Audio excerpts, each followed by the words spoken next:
Proverbs chapter 16, verse 3. Commit to the Lord whatever you do, and your plans will succeed.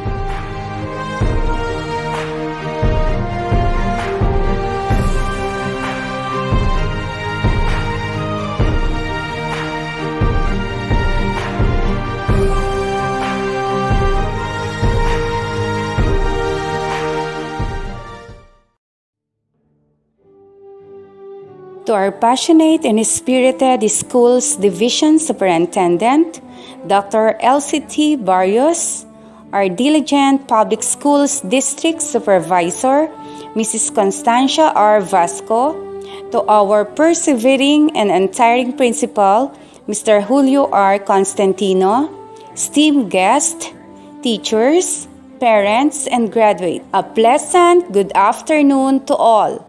Welcome to the 52nd and the first virtual graduation ceremony of Lamesa Elementary School with the theme, Kalidad ng Edukasyon, lalong patatagin sa gitna ng pandemya. Bilang panimula, pagbigay-pugay tayo sa ating watawat at damhin ang pambansang awit ng Pilipinas. At itaas natin sa Diyos ang ating pasasalamat sa pamamagitan ng isang awit panalangin.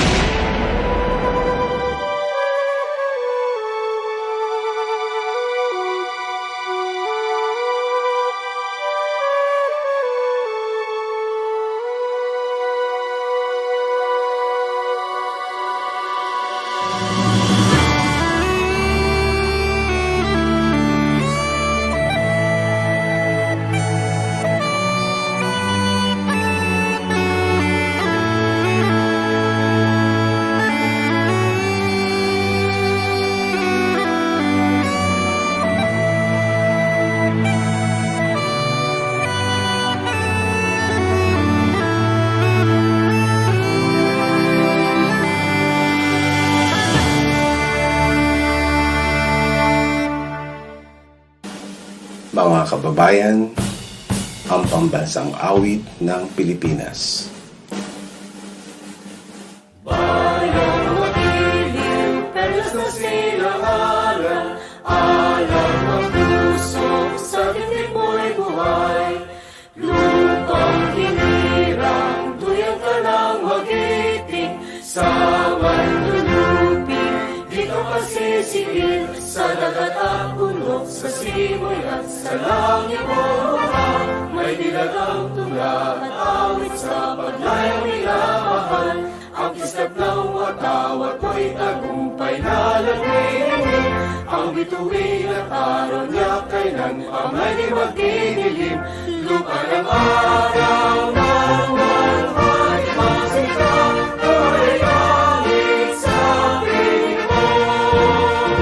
Aming higaya na pag may mahati, mamatay ng dahil sa'yo.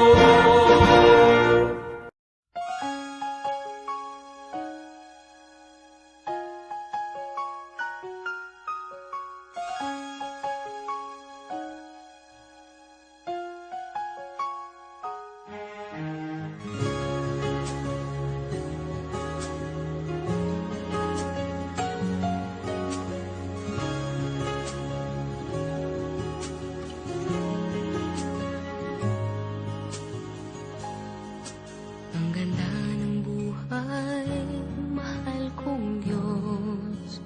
Sana papuri sa'yo'y tunay na malubos.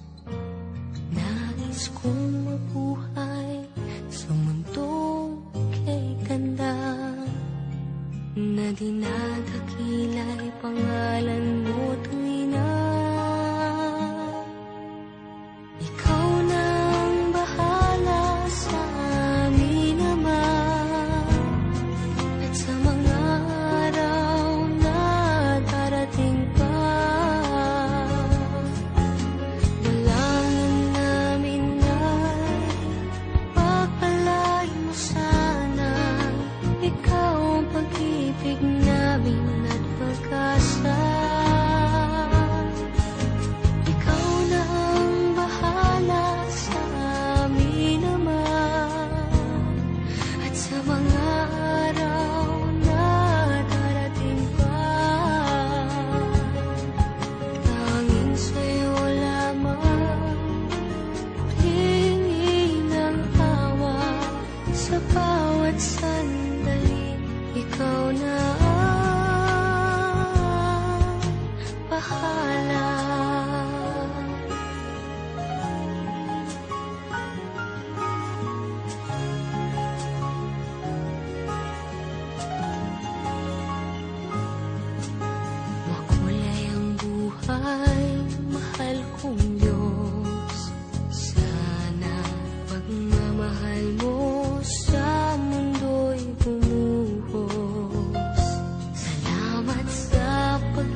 sa buhay na galing sa'yo.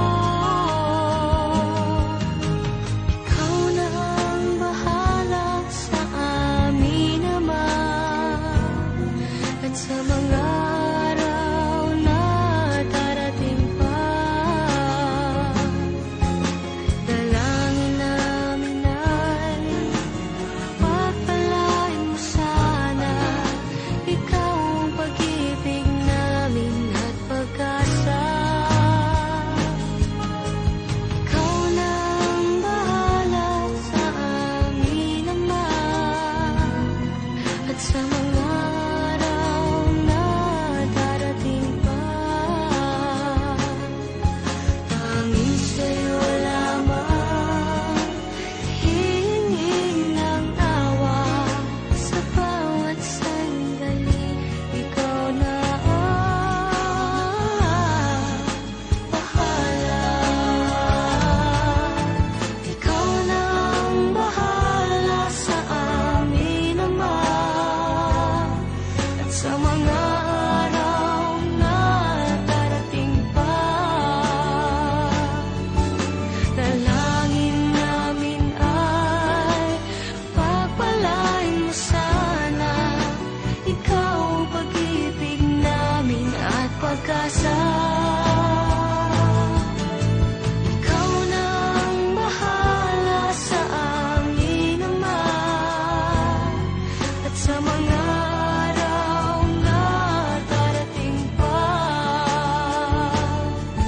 Tanging sa'yo lamang hihingin ng awa, sa bawat sandali.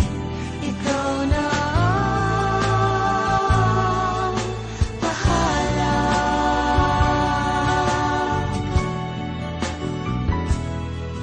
Sa bawat sandali, ikaw na ang bahala.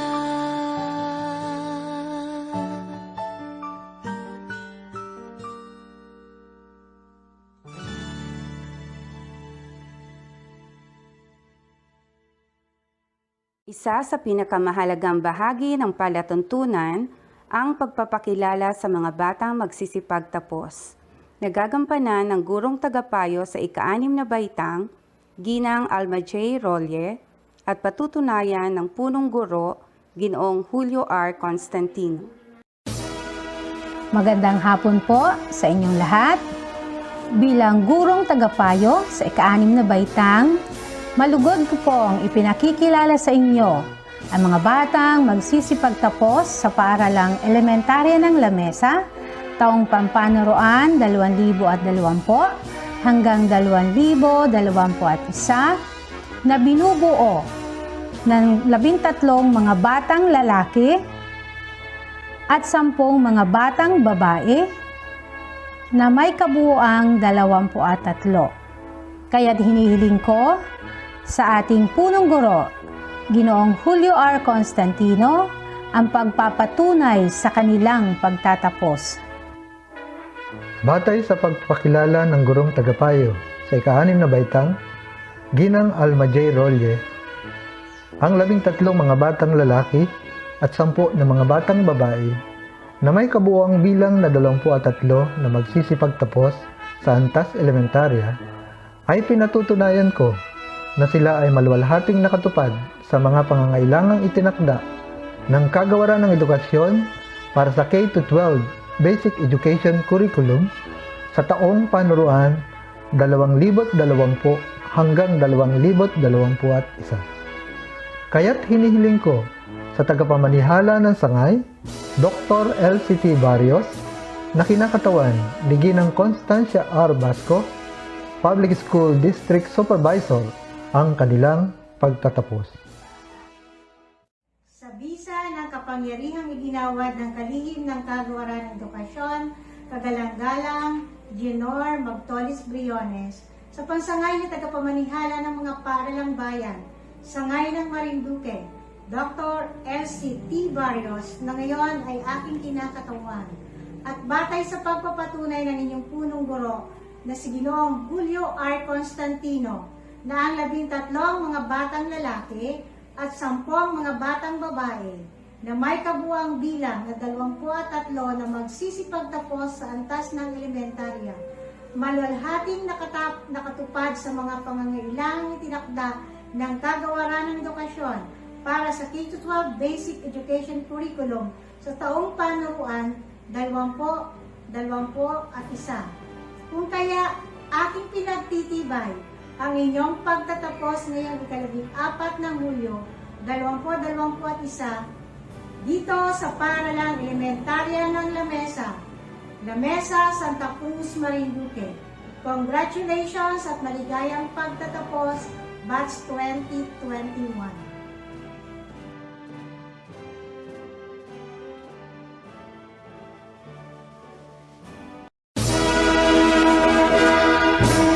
Mga batang lalaki.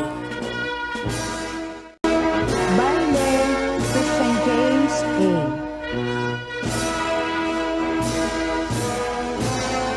Disena, John Paul Cyrus M. Esteban Christian J. P.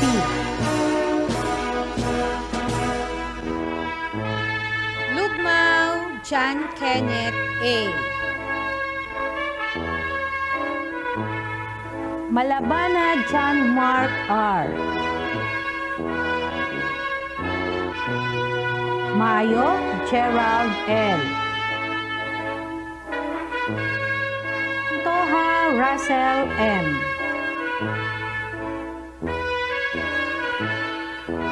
Mia, TJP, May Karangalan. Ramos, Mark Angelo P.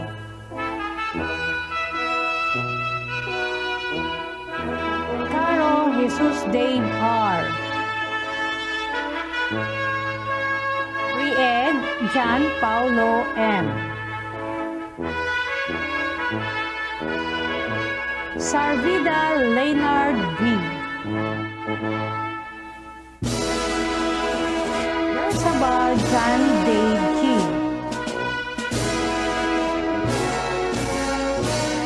Mga batang babae.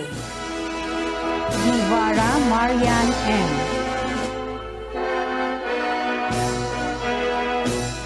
Halabana Maria Lorraine E. Malapad Eliza Jane R. Nitapan Marigold P.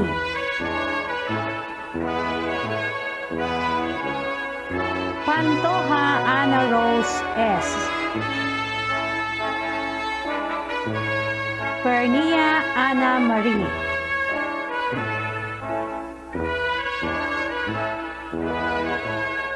Reyes Ria Nicole R. Rica Franca Asti Dines M. Rio Florido Rica May M. Solreta Michelle May S. May Karangalan.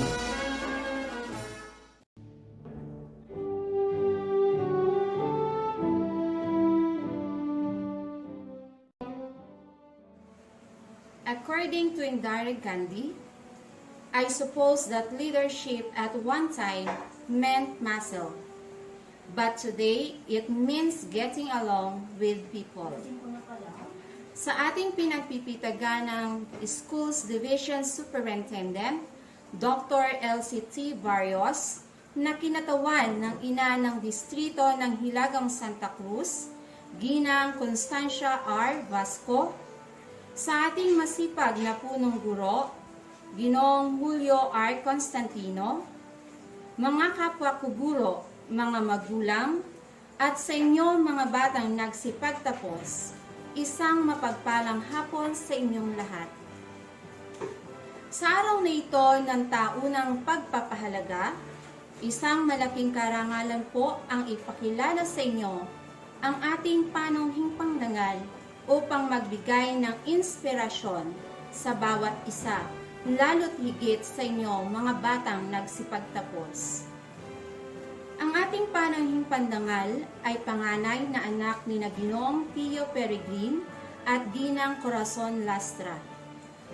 Ipinanganak siya noong March 9, 1979 at ngayon ay isang ulirang asawa ni Ginang Mary Ann Pedernal Cruz na isang bank officer 2 ng Central Bank of the Philippines at ikinasal sila noong November 2011. Pinagkalooban sila ng dalawang mabubuting supling na sina Michael Angelo C. Peregrin, 8 taong gulang, at Miles Andre C. Peregrin, 5 taong gulang. Una niyang hinasa ang kanyang talento dito sa ating mahal na paaralan, Lamesa Elementary School, at nagtapos noong 1992. Ipinagpatuloy niya ang kanyang pag-aaral sa sekundarya sa Santa Cruz Institute Incorporated noong taong 1996.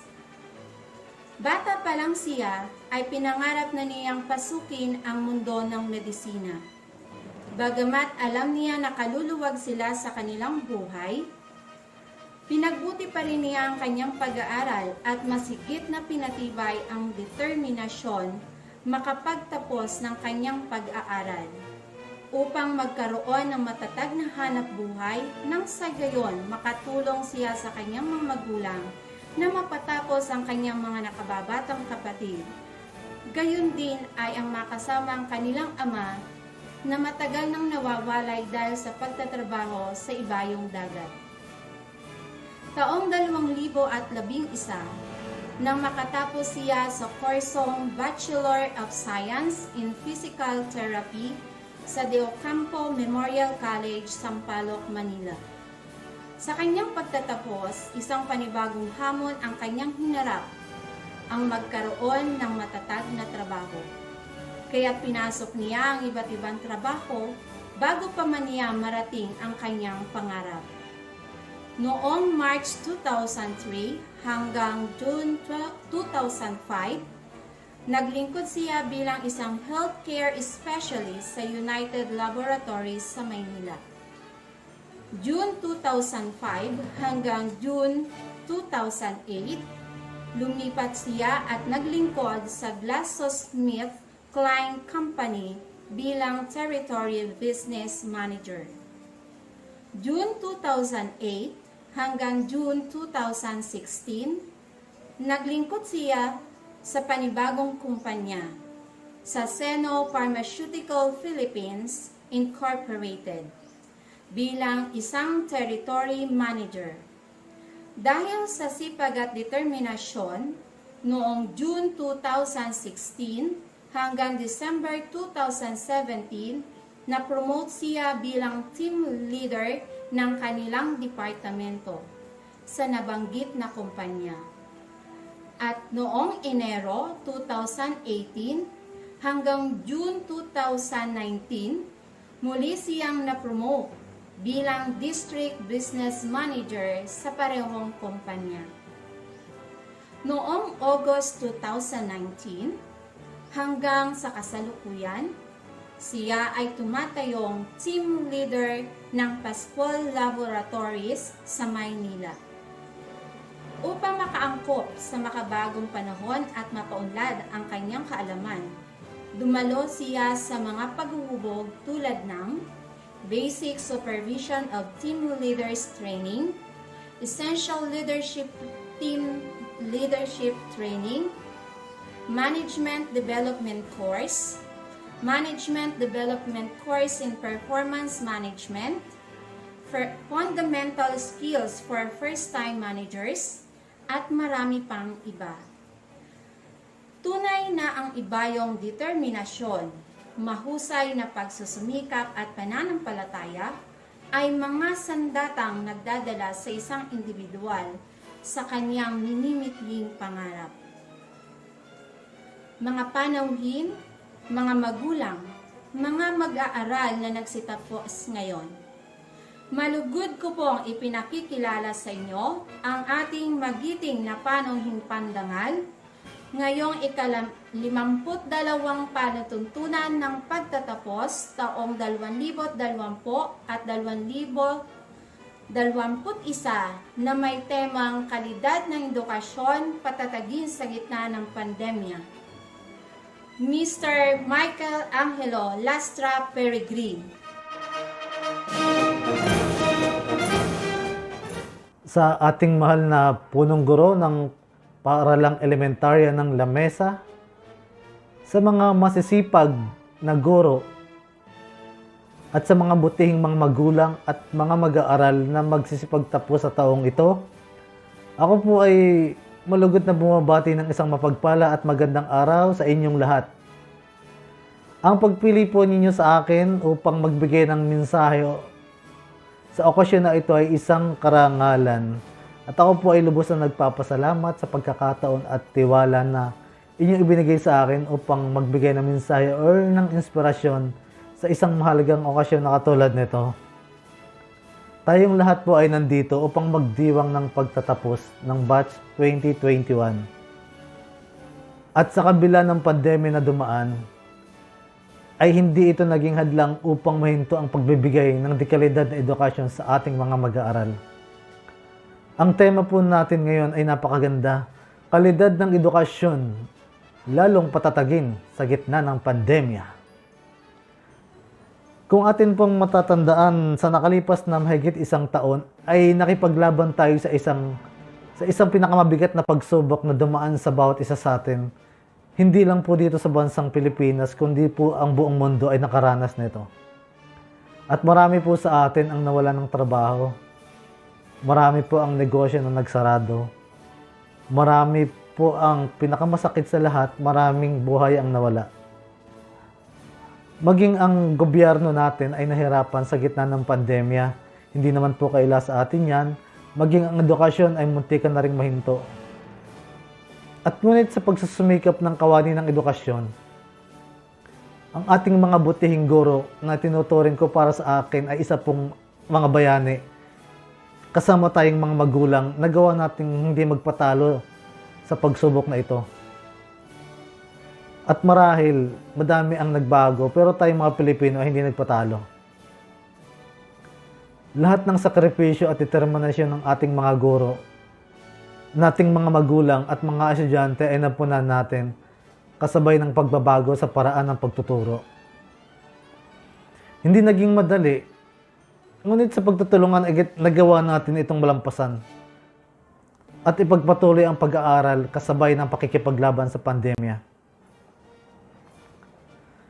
Ang lahat ng ito ay hindi naging madali, ngunit lahat ay naging posible dahil nagtulungan po tayo. At sa awa ng Diyos ay nagawa nating mabigyan ng solusyon ang kinakaharap natin na pandemya. Nagawa natin na ipagpatuloy at hindi mahinto ang pagbibigay ng dekalidad na edukasyon sa ating mga mag-aaral. At bunga ng ating determinasyon, hindi man po tayo magkakasama ng personal, tayo po ay magkakasama pa rin para sa pagdiriwang ng pagtatapos ng ika-6 na baitang ng Lamesa Elementary School. Ang minamahal kong alma mater. Sa mga mag-aaral, masaya at buong puso ko kayong binabati sa inyong sikap at tiyaga. Nasa gitna ng pandemyang ito, alam ko sa mga murang edad ninyo, just like me when I was your age, ay mayroon na kayong mga munting pangarap, binubuong mga munting pangarap. And I pray that all of this will be yours and whatever your heart desires. Lagi lang ninyong tatandaan, talagang mahalaga na may natapos po sa pag-aaral. Lalong-lalo na ngayon, in my experience, pahigpit ng pahigpit ang competition sa pagkuha ng isang magandang trabaho. Kailangan hindi ka lang basta may diploma, dapat may katangian ka ring angat sa iba. Para makasiguro ka ng isang magandang pwesto. At paano mo ba ito magagawa? Siyempre, magsumika po tayo ngayon na. Sa mga mag-aaral, Ang inyong pagtatapos sa paaralang ito ay patunay lamang na handa na kayo upang harapin ang mga hamon sa susunod na level ng edukasyon, sa mas mataas na paaralan, at sa pagtanggap ninyo ng inyong mga diploma o katibayan ng inyong pagtatapos, naway hindi dito magtapos at iwanan ang mga aral na inyong natutunan mula sa inyong mga guro, mga magulang, maging sa inyong mga kaibigan. Ang mga aral ng buhay ay mas mahalaga kumpara sa mga medalya, torpeyo, at sertipiko maging diploma. Naway magsilbing inspirasyon ang kanilang mga kwento upang isulong ang inyong kaalaman at pagyamanin palalo ang inyong kakayahan at disiplina tungo sa pinakamaunlad at pinakamatuwid na kinabukasang kayang marating ng inyong mga pangarap. Lubos akong naniniwala na lahat ng magsisipagtapos sa taong ito ay sadyang masisipag at matatalino. At binabati ko kayong lahat at umaasa akong gagamitin ninyo sa mabuti ang inyong talino at lakas. Alam ninyo mga bata, nung ako ay estudyante ng Lamesa Elementary School, makwento ko lang po sa inyo, ako ay isang average student lang din. Nagtapos po ako ng walang medalya at tropeyo. Sa katunayan po, isa ako sa mga pasaway at makulit na mag-aaral nung araw. Hindi ko naman po sinasabi na ako'y inyong tularan, subalit hinahamon ko kayong higitan ang aking narating. At bilang pagtatapos, lagi ninyong tatandaan, ito ay sadyang simula pa lamang patungo sa pagkamit ng inyong mga pangarap. Patuloy kayong magsikap, patuloy kayong magtiyaga mangarap, at higit sa lahat, magdasal at magpasalamat sa may kapal. God bless us all. Keep safe always. Muli, maraming salamat po.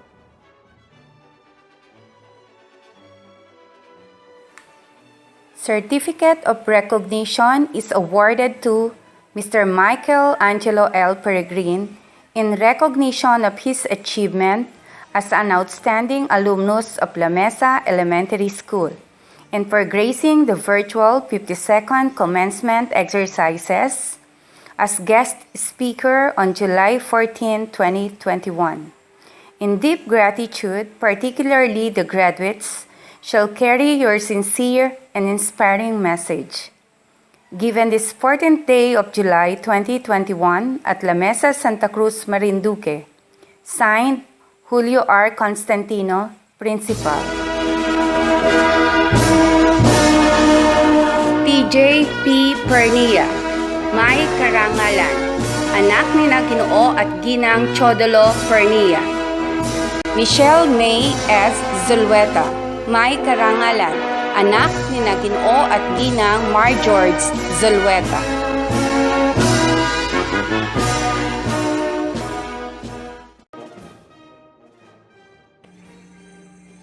To our distinguished guest speaker, Schools Division Superintendent, Dr. LCT Barrios, Santa Cruz North District Supervisor, Mrs.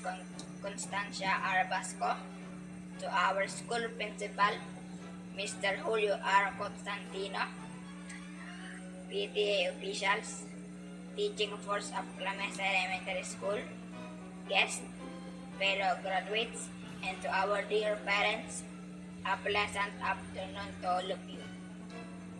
Speaking in front of everybody, have this feeling of pride and happiness because I have proven to myself that I can be the best and I will continue to strive and persevere to achieve my dreams.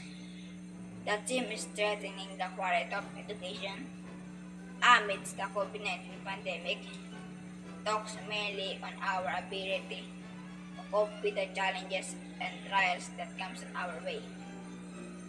Napatunayan natin sa buong mundo na kahit anong pa mang pagsubok at kalamidad na dumating sa ating buhay, ay magagawa pa nating bumangon upang harapin ito ng buong puso at buong tapang. Ang pandemya hindi naging hadlang upang tumigil at paghinaan tayo ng loob. Bagkus, ito ay nagsilbing hamon sa atin upang tayo maging matatag at malakas Napatunayan natin na ang distance learning ay isang pagsubok na sama-sama nating nalagpasan. Naipakita rin natin ang pagmamahal at pagmamalasakit sa bawat isa sa pamamagitan ng pagtutulungan. Young as I am today, I can say that failures and trials should not be the reason for us to say no and never try to do something. Rather, let us make them an inspiration to do better. What I have today are the fruits of my labor. I know I could not be this best if not because of Mama and Papa, who are always there to guide and support me. Kaya, Mama at Papa, maraming salamat po sa aking mga guro, sa kanilang dedikasyon at tiyaga sa pagtuturo. Maraming salamat sa aking mga kapwa magsipagtapos. Natapos na tayo sa isang dito ng ating pag-aaral at may panibago na naman tayong kakaharapin. New adventure, new friendship, new series of struggles. But with the things we learned from our alma mater, Lamesa Elementary School, I know we can do everything. Fellow graduates, please all stand. Pasalamat natin ang Diyos Ama para sa kanyang walang sawang paggabay. Ang ating mga guro sa kanyang hindi masukat na dedikasyon sa pagtuturo. Ang ating mga magulang sa pagmamahal at suporta sa ating mga kaibigan. Because of them, we can truly say, we made it. Maligayang pagtatapos. Maraming salamat at mabuhay tayong lahat.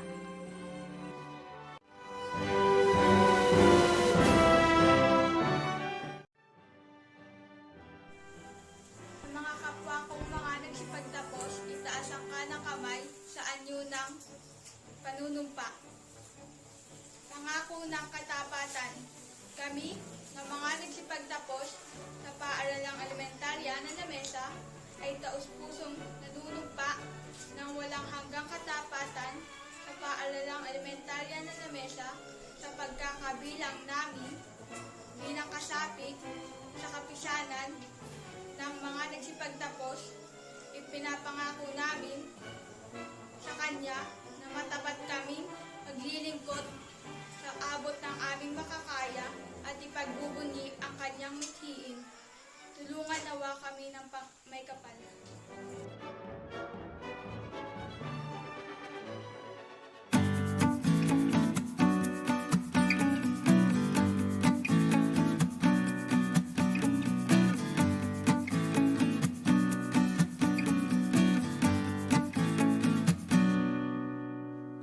Good day to each and everyone who is attending virtually present at this time of our graduation ceremonies for our beloved and very precious graduates for the school year which ends at this time. First of all, I'd like to greet the parents and family members without whose sacrifices, whose reminders, and whose participation in the learning process for our graduates have resulted in this culmination program. This year, your role has changed drastically, where we've always believed that the matter of educating our children rests nearly exclusively on our teachers and our staff. This time, you parents, you family members, you who are in the households of our learners have expanded your role and contributed to this wonderful day, wherein finally, our learners are graduating in this culmination exercise.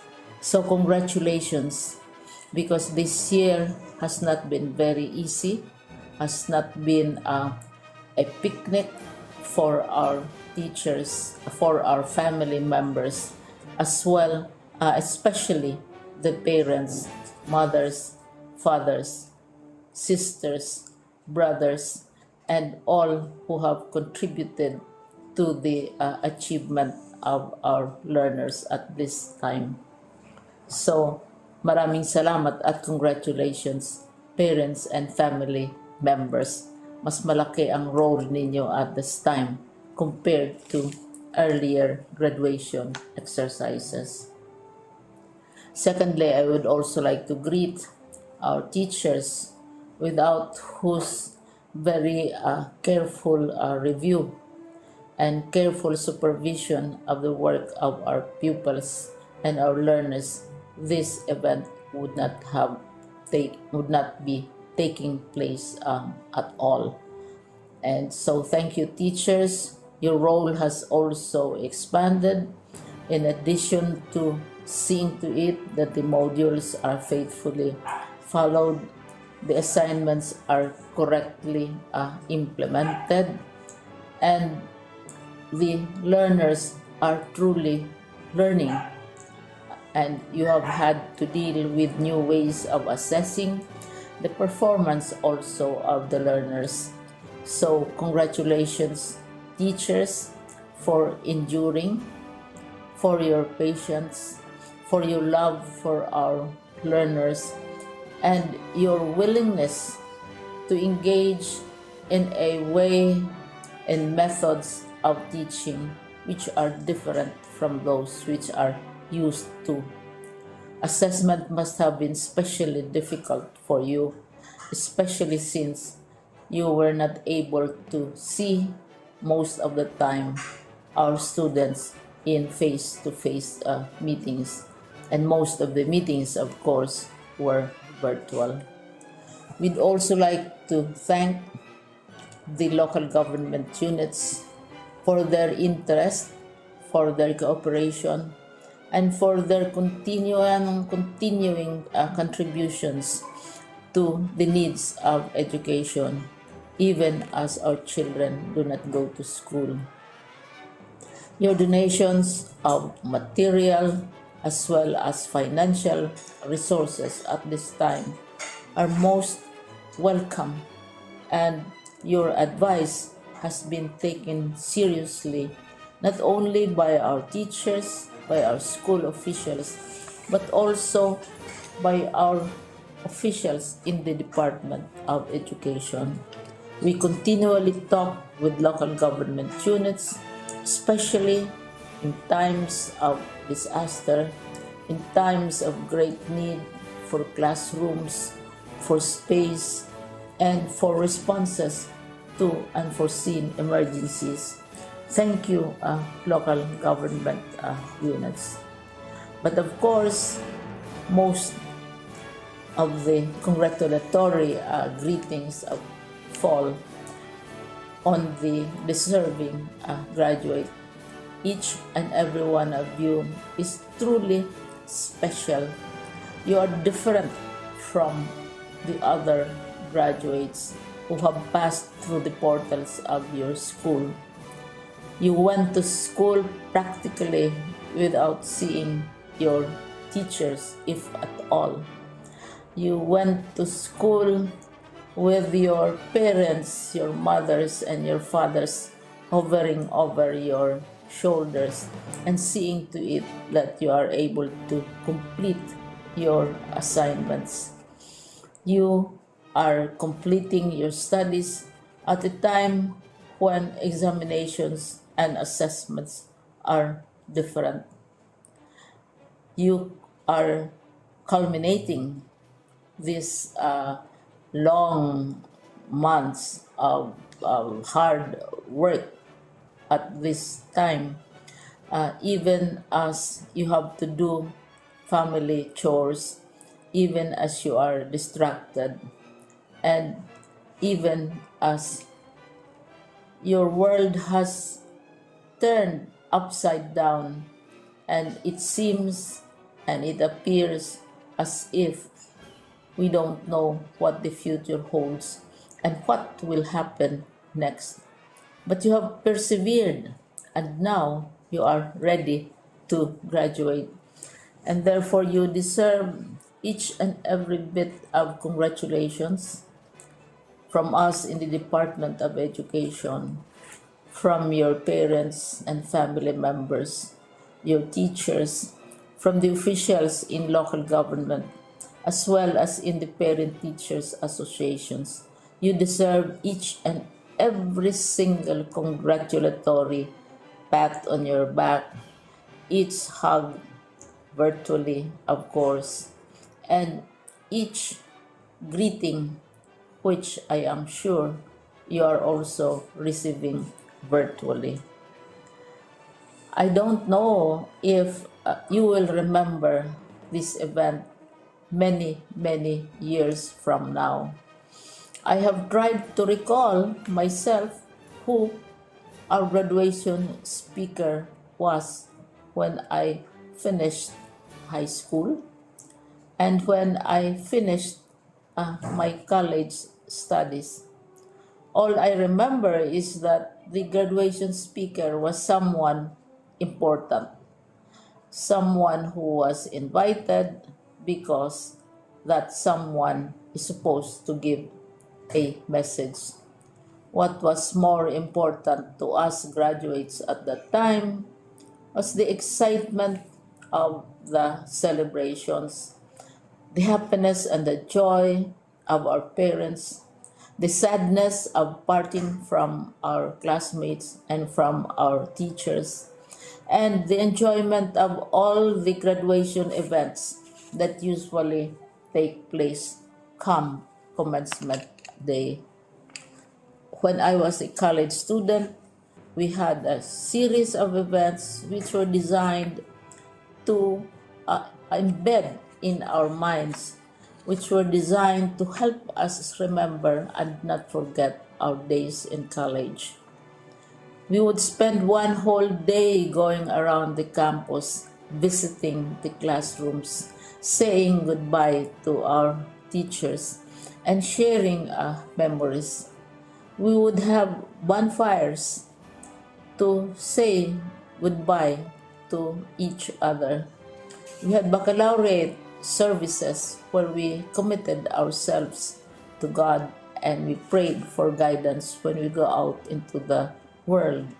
So many celebrations, and the speaker, of course, is the least important and easily forgotten component of the graduation exercise. Nonetheless, I will exert all efforts to share with you what I see are things or issues which a graduate should remember and recall. I have said that you are very special. You are very different. You are pioneering. There has been no other class like your class. There has been no other graduate like you as a graduating student because you are the very first graduate of the blended learning response to education in the Philippines. And so you ask yourself, what awaits you in the world outside? You can either work because the kind of curriculum you survive and underwent as a student will enable you to go to work if you wish to go to work. Some of you will proceed to further studies, and this would be a wonderful thing because there are many opportunities for further expanding your knowledge, for further answering and looking for explanations of issues, events that make you curious, especially in science, in technology, and also in the arts. So you can work, you can go to further studies, and perhaps some of you will settle down, hopefully not too soon, so you can pursue what you really want to do. So today, this is why we call this exercise a commencement exercise. It's not the end of our studies. It's not the end of all our efforts with blended learning, with modules, with floods, with earthquakes, and of course with COVID. It's a commencement of doors opening to you. More doors will be opened because you are a graduate. You can work, you can proceed for further studies, you can help your parents, and you can perhaps look for opportunities to do what you have always wanted to do, whether at work, whether at advanced studies, whether at learning more in science and technology, in mathematics, and in the arts. All of these opportunities are available to you. More doors are being opened. I hope you will select the door which arouses your curiosity, the door which will help you know more about this world, and the door which will allow you to contribute to the development of our country and contribute whatever we can to solve our problems and our challenges. Congratulations once more to each and every one of you. Congratulations to you, parents and family members. Congratulations to you, teachers. When I was chair of the board of Silliman University, each time we had graduation ceremonies during the baccalaureate and during commencement Para itself, magbigay ng I mensahe would ng cry. pasasalamat, I would cry tinatawagan because po you are ang sending nakakuha out ng into the world pinakamataas na a marka new batch sa hanay of ng mga graduates. magsisipagtapos And na si we TJP want to be Pernia. sure that what is awaiting them is appropriate. We want to be sure that they are ready for what awaits them when they select which door to open. And so, we tell you, go out to the world, do whatever you want to do. God be with you, and be assured that all of us love each and every one of you. Congratulations.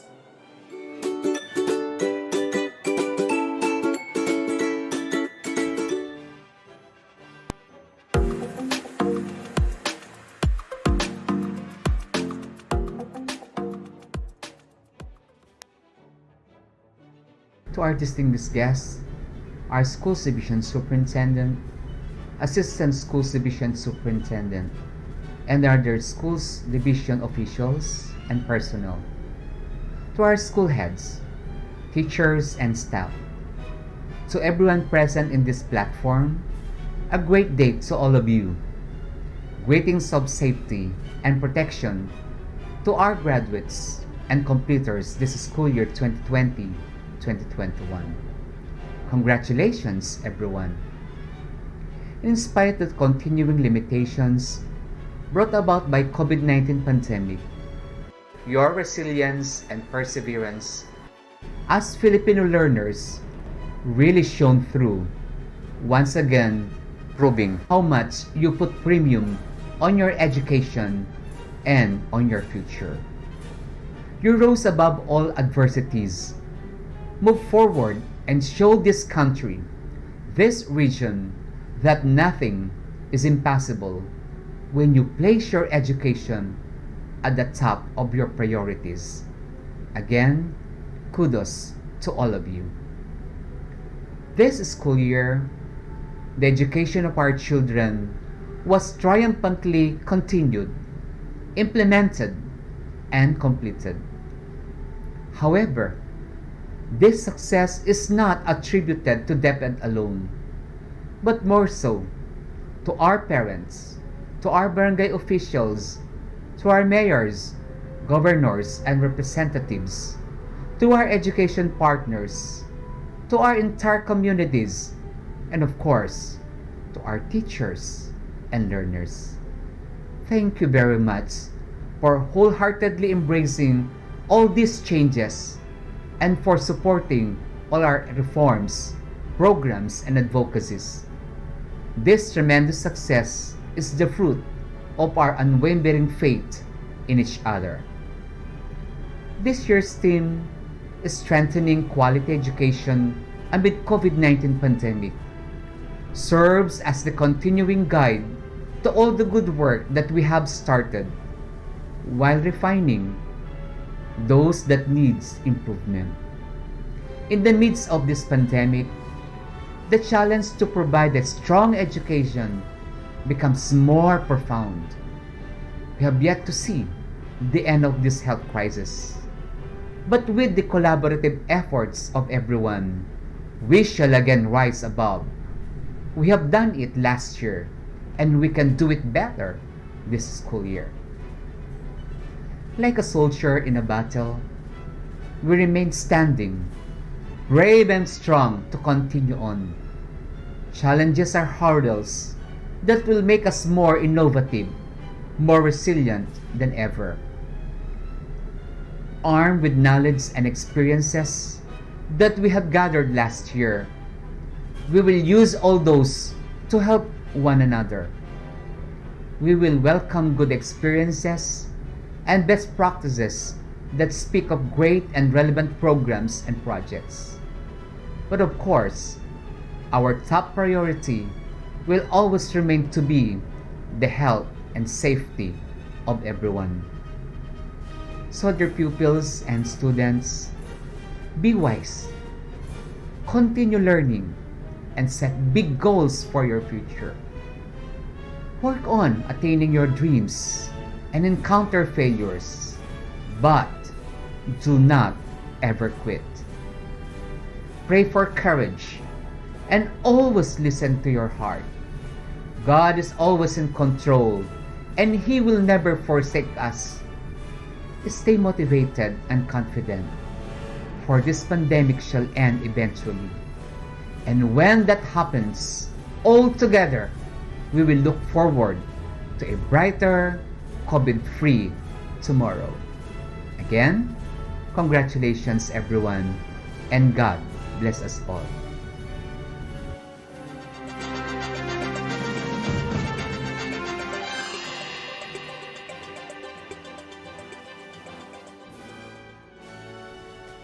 My warmest and heartfelt greetings to the completers, graduates, and their parents on this momentous occasion, the end of the year rites for school year 2020-2021. The school's division of Marinduque is so proud of you and is honored to celebrate this noteworthy day. Dear graduates and completers, the journey of life brings both challenges and chances. One of these challenges was the fact that education was delivered remotely, that is through the modular distance learning modality. It was tough because everybody's resourcefulness has been tested and yours never diminished. It was just the distance which separated you from the schools, but never in the hearts of the school staff, the school heads, and teachers. Dear completers and graduates, we believe that particular challenge made you braver than you believe, stronger than you seem, smarter than you think, and love more than you'll ever know. Congratulations on your well-deserved success. Congratulations on your accomplishments, and we wish you all the best in the future with God to bless you as you continue to reach your dreams. Dear parents, we are proud to share in the excitement of your sons and daughters' graduation. At the same time, we sincerely thank you and recognize all your efforts in making education possible in this hard time. May you always be one with us in carrying the spirit to snatch the chances and beat the challenges ahead in the next school year to come. To our stakeholders, especially to our local government officials and everybody in the community, and particularly in our today's commencement speaker, we deeply appreciate every inch of your generosity of time and efforts in making our schools and our learners one of your priorities. Our deepest gratitude for making education possible amid the pandemic and for keeping the spirit of bayanihan and togetherness a blazing passion in Marinduque. SDO Marinduque believes that every graduate is a star in the making. Let us all help them reach for the stars and shine on. Thank you and God bless.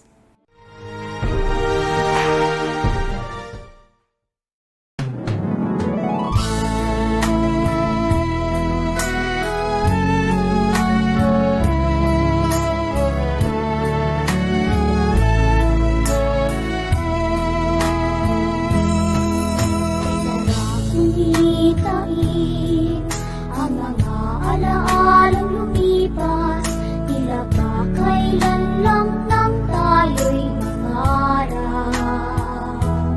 Sa paglipas ng oras, inuwi tayo ng panahon, matatag nating nakayanan mga pagsubok na hamon. Paalam na aking kaibigan, guro at kamag-aral, dala ko ang alaala na sa ating nadaan. Muli nating mga pangarap, dalangin ko sa may kapal, naway sa panibagong bukas, tayo ay magtagumpay.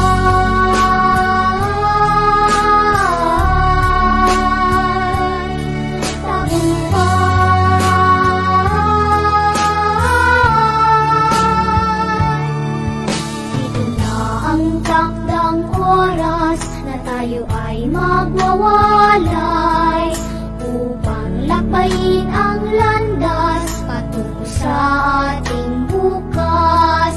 Masakit man sa damdamin, iwanan ang nakaraan. Ngunit dahil sa munting pangarap, kailangan nating maglakbay.